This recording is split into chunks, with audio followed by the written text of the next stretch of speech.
John Wedger is a police whistleblower. As a CID officer, he discovered back coverings on child sex trafficking networks, which led to an investigative inquiry by the Independent Police Complaints Commission, delving into the depth of police involvement. He is one of the bravest men in the country today, by many people's reckoning. John Wedger, thank you for joining us. Please speak freely to this commission. I'm recently retired from the Metropolitan Police, where I served as a detective. I specialised in child abuse investigations, and what is relevant to me being here today was my service whilst on the Specialist Vice Unit. I had been asked to look into an allegation made by a 14-year-old girl that she is being used as a prostitute. On looking into it, it appeared that this girl was one of many. She gave me another girl, who in turn gave me another, and it just spiralled. Very, very quickly, we had dozens of young kids aging from 9 to 14 years old. All of them were subject to care orders, either looked after or, in placements, homes or whatever, but all known to the social services. A lot of them were known to the police for being missing persons and everything else. And all of them were addicted to crack cocaine and heroin, and were all being pimped out, as the term goes, by one person, which was a female prostitute who was very well known to the Met Police. And this woman had alleged connections with high-ranked officers, and also a local magistrate, and someone that was high up in executive status in the BBC. This woman seemed to work with impunity for many, many years, and when looking into it, this actual racket had been going on for a long, long time. What I did was I exposed my findings. I committed them to paper in what was just a basic intelligence report, and I took it to a senior officer. And what I must say, that this isn't the first time that I'd been shut down for exposing child abuse offences. A couple of years prior to that, if I may jump the timeline, I was on an inquiry looking into transient paedophiles that had failed to register, and I found out that they were residing on canal boats within the inland waterway network of the UK. They had information from within the prison service that there were 2 paedophiles that were living on boats. Now, boats had a lot of poignancy in as much as there was freedom to travel. The canal network was very, very old and therefore didn't get policed, and children liked boats. And the BBC had a programme at the time which sort of, it was to do with 2 little dolls that lived on a canal boat called Rosie and Jim, and it was tied in at the same time as I was looking into this, so kids were drawn to the waterways. I'll get back to the main story, but the reason for telling this bit was that I was told that there were 2 sex offenders. I was asked to look into it as a field intelligence officer, and if I found another 2 within a set period of time, they'd be happy. Within that period of time, I'd found 90. I came into work, and I was told by a high-ranked officer that the inquiry had been shut down, and the reason given was that they couldn't afford the funding for me. But I had been approached by a Scotland Yard detective who told me, he said, when you investigate any crime and you do well at it, you get praised. When you look into child abuse cases, the opposite happens. Be very careful. He then told me about a cabinet minister that they'd investigated on a few occasions, and on each occasion they'd been shut down. So I was aware that this had gone on. When I questioned the senior officer about, the real reason, he told me, John, I'm so sorry, it's come from high up. There's nothing I can do, and promised me any job I wanted. So I moved on to the vice unit. So I was expecting to be praised for what I found out. Each day a new child would be found, and it was just spiralling. I was brought before someone who is now a very, very high-ranked officer in the UK indeed, and he sat me down and he said, John, I've got to be very upfront with you. And I said, well, I'd like to be upfront with you, Governor, as well. And he said, you're, out of all the officers I've got here, there was about, 40 officers, he said, you're the second best one I've got, which was a good accolade. He said, but unfortunately, you've dug too deep. What the hell have you done? Now, on a personal level, since the beginning of 2000, I'd brought up 4 children on my own, and this was common knowledge within my unit. And he said to me, if you ever disclose what you found out, you will lose your home, your children, and your job. You must shut the F up. And he said, you will be thrown to the wolves. You have no idea who and what you are dealing with. He said, I'm warning you now, you must back away. And then he said something quite strange, and he said that if you say a word of this, and even if you make a complaint, it will come back to me and it will go in the bin. I and no one else will ever betray fellow rank. Shut your mouth. So I walked away from that investigation, and I moved on. I was offered to stay, but I couldn't. What was very strange was that the main witness, the young girl that came forward, was found dead in the street very shortly afterwards on a suspicious drug overdose, which sort of compounded matters. I then moved on to work on child abuse investigations, which is slightly different to vice, and I can, if I have the time, explain why there is this compartmentalisation within these institutions. And it's all down to remits and justifiable reasons for actually doing nothing as opposed to doing something. I went on to a child abuse unit in one of the poorer boroughs of London, and I was asked if I would like, as well as an investigator, take on a second role dealing with various sort of issues they have. And I was told you'll get a day here and there to go to a meeting. And I asked to look into if anyone was dealing with children's homes. I was told no, there was an officer that was dealing with children's homes, but she left 2 years ago, and she didn't do anything anyway because nothing happens, there's no problem. And I asked this sergeant, are there any problems with child prostitution within the kids' homes? He said, what are you on about? No, of course not. I got a list, and this is almost real time as I'm telling it now. I got a list faxed through to me from social services with all the children's homes. There was 26 kids' homes. I picked up the phone and I spoke to the fella, and I asked him how many kids they have. And on an average, there's about 5 children reside in these children's homes. And I said, no, I'm not pointing the finger. No one's in any trouble. How many of these children do you lose at the weekend? Which is the usual pattern of missing, you know, when kids go missing. And so out of the 5, we lose 3. And I said, no, honestly, what happens to them? They went, oh, they've been pimped out. So I'd found this officer that had dealt with it for years had found none. Within this, honestly, this was the time, as we're speaking now, within this period of minutes, I'd found 3. By the end of that day, I'd found 6. By the end of 3 days to 5 days, I'd found 50. I held a meeting with all the concerned agencies, which involved charities, which involved NGOs, which involved social services, and I highlighted the problem.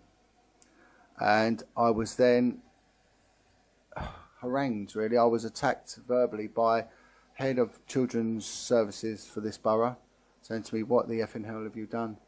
I said, well, you knew about these kids. I said, yeah, but they hadn't come notice, so we're not worried. The children were making money, so therefore the children weren't worried. The children had a boyfriend, which was their pimp. Therefore, they thought this was love.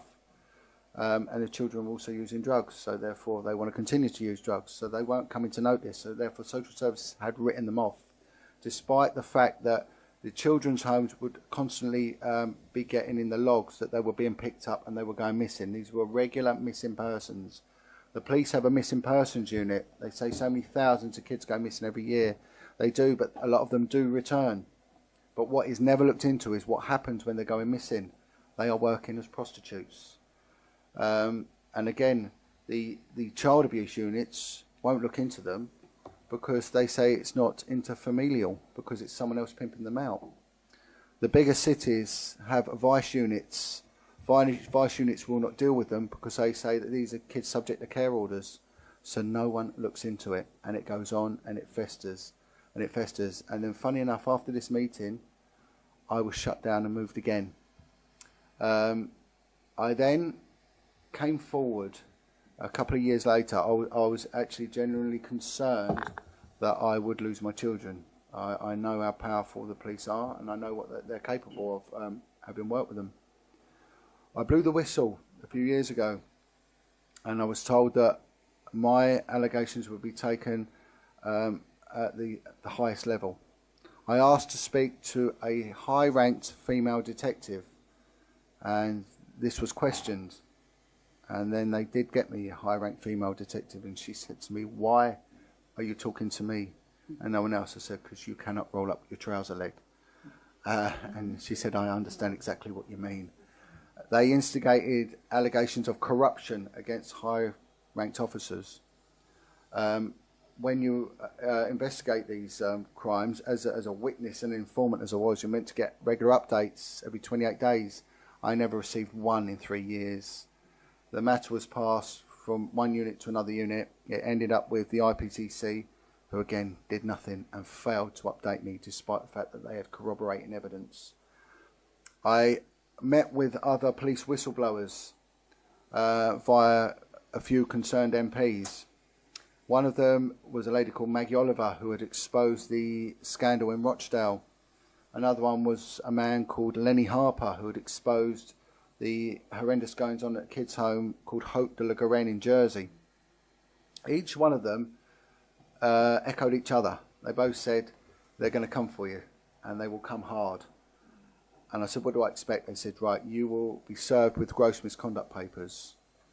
You will be interviewed, they will find against you, you will be sacked, and you will probably face a court case and may go to jail." Now, the threats that was echoed to me: you'll lose your home, your job, your children. At the same time, the police stopped paying me. I went without wages for nearly 3 years. I had 3 children at home. 4 children, sorry.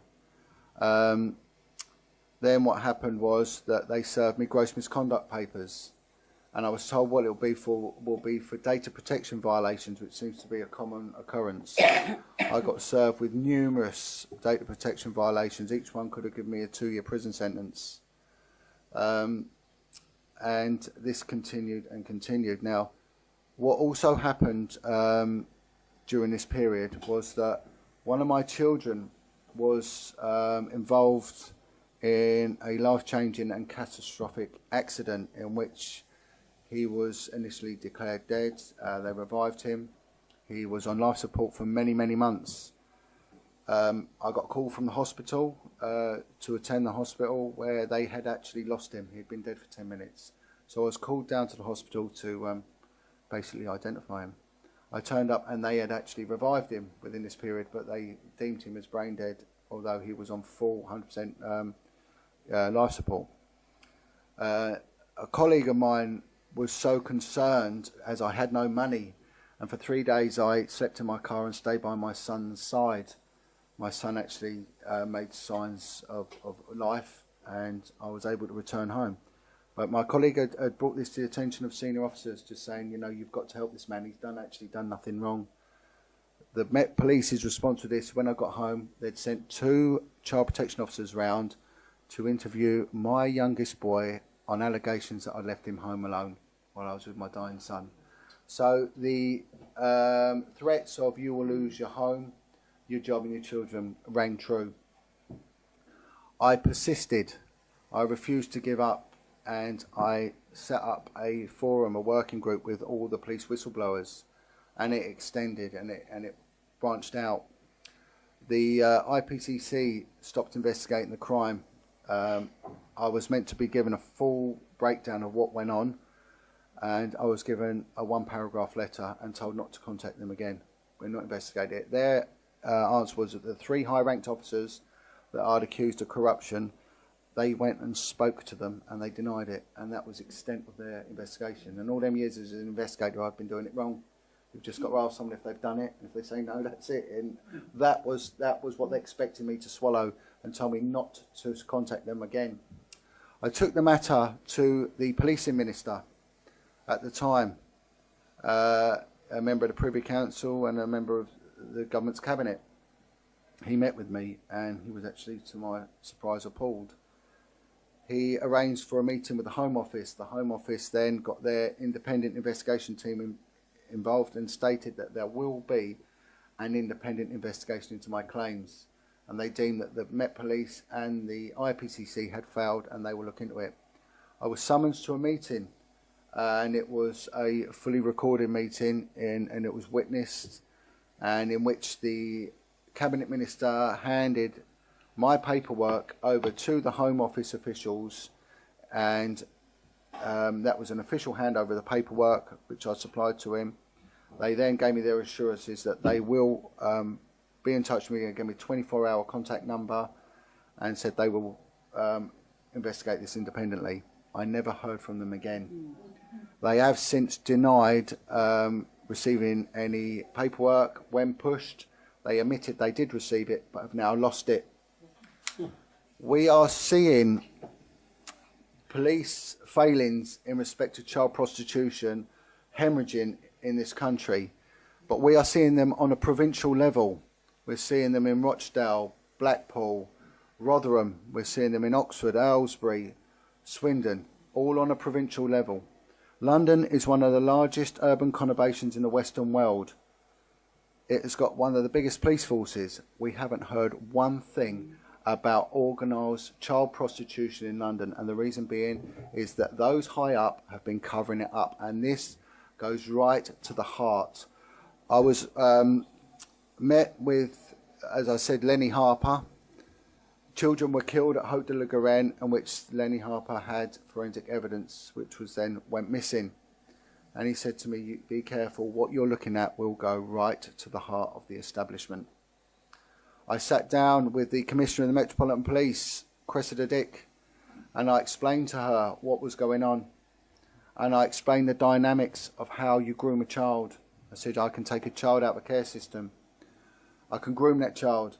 I can have sex with that child. I can get my friends to have sex with that child. I can pimp that child out. You have not appointed one officer to investigate that. Yet if I leant over my fence and called my neighbour a derogatory term, I'd lose my home, my job, I'd be signing on a register, and I'd never work for the Met Police again. How is that justifiable? How is it justifiable? I now work with victims and survivors of abuse. I help out with recovering alcoholics and drug addicts. I'm working in collusion now with one of the most notorious gangsters the UK had, and the convicted murderer, Chris Lambriano. And I've never had such support and compassion from these people, yet the police would have had me swinging from a rope if they've had their own way. When we look at our prison service, we look at our prison system, 75% of inmates are illiterate. This is in the UK, they're illiterate. 75% of our inmates have come from abused backgrounds. We have a recidivism rate of 75%. The system does not work. Child abuse is at the root of all of this. Child abuse units, when I was on them, I've worked on many specialist units in the police. I've worked on units that have been anti-government. I've worked on units that have been financial crime. You get given a car. You get given an expense account. You get given unlimited overtime. When I was on child abuse, we had a car between 10 of us. I worked with 3 alcoholics because the work was so horrendous and impactful. We had no respite. We were worked till we were dropping, and we would have appointments to see psychiatrists every 6 months, but they weren't to sign us off. They were to keep us going, to say, "Oh, you're all right. You're all right. Keep going. Keep going." They deliberately underfund anything to do with child abuse, deliberately, and it's done for a reason. I had many informants that came from the street. They were beggars. They were drug addicts. They had all been sexually abused as children. One of them told me of a scenario when he was in a kids' home at the age of 4, was raped on his first night by a Catholic priest. He then went on to be raped daily and whipped and beaten. He became a drug addict, and he ended up as a rent boy on the street at an area of the West End where I used to work as a vice copper. And that was what was classed as the meat rack in Piccadilly Circus, where young boys were openly picked up for the purpose of prostitution. It was known about. He went to get in a car, and he was in trouble. He needed drugs, so he needed the money. And he had a pimp, and he said a pimp wasn't a bad thing. A pimp actually looked after me. I was safer with a pimp on the street than I was in a kid's home. He went to get into a car which was a white Rolls Royce with 2 men in it. and his pimp said, "Don't go in that car." The last 2 boys went in there. They killed them. We never saw them again. He gesticulated for the driver to drive around the block, and his pimp didn't see this. His pimp thought he'd walked away, but he didn't. He got in the car. He was then taken to a very affluent part of London called Hampstead. He was then subjected to 3 days of torture and sexual violence, in which he said that they knew that they'd killed him. And he said they dumped his lifeless body on Hampstead Heath by the Royal Free Hospital, believing he was dead. And he said, what shocked me more, John, was the fact that these 2 men, they were well dressed, they had a big house, and they were actually getting ready to go to their niece's wedding whilst they were dropping my lifeless body off, perceived lifeless body off, on a bit of heath ground. Yet it goes on consistently. Back in 2003, the justice system brought in what they called the Bad Character Act. Before, you could never bring in someone's previous convictions within a legal trial in the UK, unless it was a very, very serious one, and then it was very difficult. There were too many legal parameters. They brought this in, and everyone thought that it was a coup. It was a step forward in gaining justice. But when you commit acts, minor acts of shoplifting, it's dishonest crime. You are then deemed a dishonest person. Every person I dealt with, every street person, every crack-taking prostitute had been abused as a child. They all committed dishonest crime to stay alive. Right? They shoplifted. They pimped themselves. Whatever they did it to survive, to buy their drugs, to carry on. So whenever they were brought in a trial as a witness, they were instantly deemed as dishonest. And this is what we're seeing now when people are coming forward. They are rubbish and they're broken. And one of the startling things that occurred was back in the beginning of 2000, they brought over Mayor Giuliano from New York to preach to us on a thing called the broken window theory. And what his theory was that if there was an area that of depravity that had a broken window or a damaged bus shelter, clean it up, smarten it up. You won't get your drug dealers, you won't get your shoplifters, you won't get, you know, your robberies, that all these crimes that are in the periphery around sort of poverty and everything else. And therefore, your society gets better. Smarten these broken windows up. It was naive at the least. Where is this timeline taken back? The fact is they're doing drugs because they're paying for heroin. They're on heroin because heroin is an analgesic. It's a painkiller. Pain can be mental, emotional, as well as physical. And the majority of them were there doing the drugs because they come from the care system. The care system that had appallingly let them down, and that they had been sexually abused, and they had no way of processing the damage that had been done to them.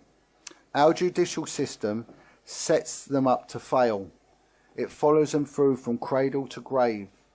These kids are known about, yet nothing happens. They grow up, they become bad in class, they become violent. They get reported to the social services, yet the problem is still not addressed. They then commit minor acts and end up before the juvenile courts. Again, nothing is done. They commit then heavier acts, robberies or whatever, and end up before the magistrates' courts, yet nothing is done. They end up before the Crown Courts, and ultimately they end up going before the coroner's courts. Yet throughout all this circle, nothing ever breaks it. The people that are paid a good living wage to stop this are failing it. And sometimes it's deliberate, sometimes it's apathy, sometimes it's ignorance. I've just come back from Rotherham, a town a small steel town in the northwest cluster of the UK. I met with a social worker who had exposed the child prostitution problem. She ran an outreach group, and the kids would come into her, and then one would tell her another, and she looked into it. It was organised prostitution. It's a small little town. 2,000 children were being pimped out. She got attacked. She got attacked from the police. Her husband nearly lost his job. It nearly brought her to this point of suicide. And this is what they do. It's orchestrated, and it was manipulated at the highest echelons. And she said it was coming from the high-ranking officers, and it was. But yet all they would offer up would be the lower-ranking officers for some form of malfeasance, whatever. But it is being orchestrated at the very top. My investigation showed a strong link with high-ranked officers and organised criminals. I spoke with another child abuse investigator in a quite high-ranked officer, and I spoke to him from Manchester. Again, he had a proven link between high-ranked officers and organised criminals and child prostitution there. We had a glimmer of hope in the form of a chief constable, a commissioner of police for a county called Wiltshire. The man's name is Mike Veal. He stood up and he investigated child prostitution, child trafficking, child abuse, everything else, but it involved former Prime Minister Ted Heath. He turned round in Parliament and he said, if they can attack me, because he come under attack, and he said he came under attack from places he didn't even know existed. And he said, if they can attack me, God knows what they'll do to John Wedger, which in a way was a bit of an accolade. And I spoke to him and he said, it's just vile, John. It is vile. I then looked at how many police officers, the policeman's biggest fear is going to prison. And they know it. They know it. This is deliberate. What we're looking at is deliberate. I was a good guy. When you're a policeman, you take an oath, and your oath is, I will act without fear or without favour. Someone said to me, John, do not base your own bravery on others. Don't judge others for the lack of bravery and commitment we've shown. I do not see myself as brave. I see myself as a man who believes in protecting the vulnerable, doing God's work, and doing what my oath said, to act without fear or without favour. They are going against their oath. And I said, we will look at this word fear, shall we? What are they frightened of? Telling the truth. Where the real fear lies is this young child laying in a kid's home at night and they're coming and they're taking the blankets from over him. That's the real fear. You know, we need to get a grip. You come under attack, and you do come under attack, and it's painful when it hurts. And it does do its best to destroy you. Maggie Oliver said to me, John, I was going to prison. The CPS turned round and said, we've got enough evidence. If you don't come to some agreement, admit to whatever, then you're found guilty, you will go to prison. She had to tell her children she was going to prison. The CPS in the end with me turned around and said John Wedger's mitigation was so powerful we could never convict him.